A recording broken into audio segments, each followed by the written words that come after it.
माँ के बाद सबसे करीबी रिश्ता बहन का होता है।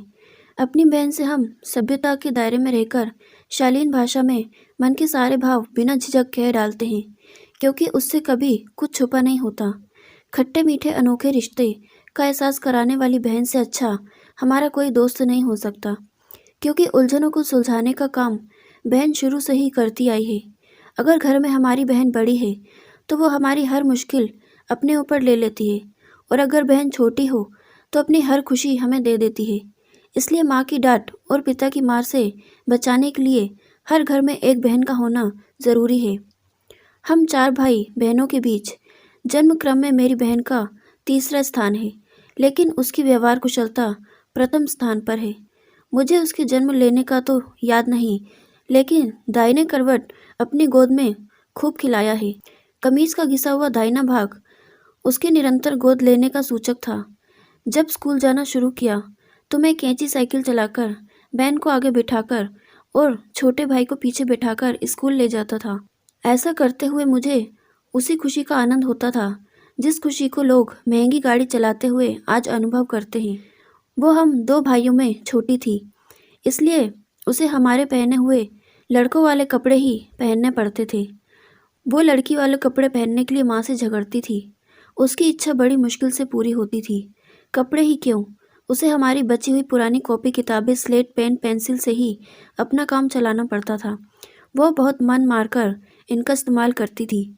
सच में हमारे घरों में बहनें बचपन से ही भाइयों के लिए त्याग करना शुरू कर देती हैं, भले ही इस त्याग का जन्म विवशता से हुआ हो।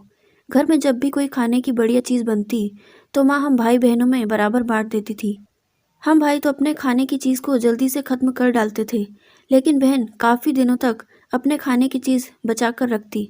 फिर हमें कुछ ललचाकर अपने हिस्से में से अक्सर हमें ही खिला देना उसकी आदत थी। यूं ही लड़ते झगड़ते हम बड़े होते जा रहे थे।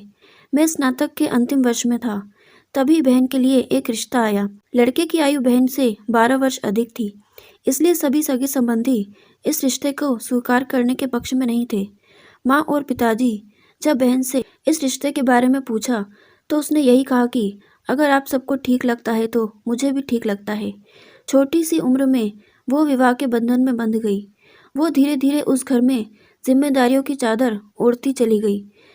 घर के बाकी सदस्यों को चिंता मुक्त होकर कर्तव्य विमुख होने की आदत पड़ती चली गई। साधनहीन और अधिकारहीन रहकर परिवार के लिए लगातार संघर्ष करना अपने आप में चुनौती होती है, जिसका पालन मेरी बहन ने समय समय पर बड़ी बहादुरी से किया। समय से पहले आई जिम्मेदारियां इंसान को बहुत समझदार बना देती हैं।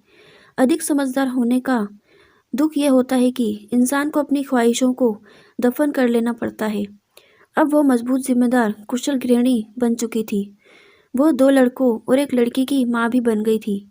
अब उसने अपने बच्चों की परवरिश में खुद को पूरी तरह लगा दिया। उसका सामाजिक दायरा हमसे कहीं अधिक बड़ा है। हर किसी शुभचिंतक और सगे संबंधियों के यहाँ उसका आना जाना रहता है। वो सबकी मुश्किलें समझती है और अपनी सामर्थ्य अनुसार राय प्रकट करती है। उसने अपने संघर्षों को कभी अपने चेहरे पर नहीं झलकने दिया। दुखों को लेकर मुस्कुराना उसकी आदत है। हमारे कुटुंब घर परिवार में जब भी किसी को एक दूसरे से गिला शिकवा हो तो शांति दूत बनकर मेरी बहन ने ही पहल की है। घर परिवार में जब भी कोई सदस्य एक दूसरे से ना बोलने का व्रत ले तो ऐसे व्रत को उसी द्वारा तोड़वाने का प्रयास किया जाता है। परिवारों को मिलाने के लिए जोड़ तोड़ की उसकी नीति कमाल की है। हम तीनों भाइयों से फ़ोन पर उसकी बातचीत लगातार बने रहना हमारी दिनचर्या का एक हिस्सा है। इससे भी बड़ी विशेषता यह है कि अगर वो हमसे 10 मिनट बात करती है तो अपनी भाभीयों से 30-30 मिनट बात करती है। मैंने उसे सभी के लिए व्याकुल होते देखा है। दुर्भाग्य से 3 माह पूर्व मेरे जीजाजी का स्वर्गवास हो गया। अंदर से वो पूरी तरह टूट रही है। हम सभी इस दुख की घड़ी में उसके साथ हैं। उसकी बिटिया की शादी हो चुकी है। दोनों बेटों को भी वो अपनी तरह आत्मनिर्भर बना रही है। उसके दुख भरे दिनों को समाप्त करने की हम सभी की कोशिश रही है। आशा करते हैं कि समय के द्वारा उसके दुख के घाव भर जाएंगे। आज की इस वीडियो में सशक्त जीवंत नारी पात्रों में उसकी चर्चा करना मेरे लिए ज़रूरी था। सब कुछ लिखकर मैंने फिर से उसे बचपन से आज तक जानने का प्रयास किया है। आप सबसे निवेदन है कि आप भी अपनी बहन की यादें और उनकी विशेषताओं के बारे में ज़रूर सोचें, क्योंकि मानव प्राणी के रूप में संवेदनशील बने रहने के लिए ये सब बहुत ज़रूरी है।